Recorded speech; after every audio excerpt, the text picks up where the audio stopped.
Syederalun, satu unit ruko berkonstruksi kayu milik Mursalin Ismail berusia 36 tahun di Dusun Simpang Jaya Barat, Desa Simpang Jaya, Julibiren, ludes terbakar sekitar pukul 5:10 waktu Indonesia bagian Barat pada Senin 14 Maret 2022.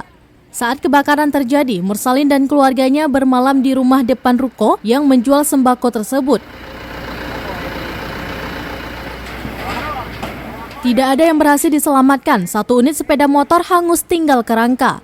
Tengku Muhammad Hanafia berusia 43 tahun, imam desa setempat mengatakan sekitar pukul 5:10 waktu Indonesia bagian Barat, ia mendengar suara di luar rumah. Saat keluar rumah, ia melihat ruko milik Mursalin sedang terbakar. Lalu ia meminta bantuan warga dan pemadam kebakaran Pemkab Biren.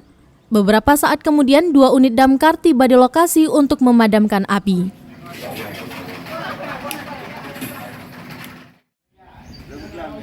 Dari Biren, Yusmandin Idris, Rambi On TV.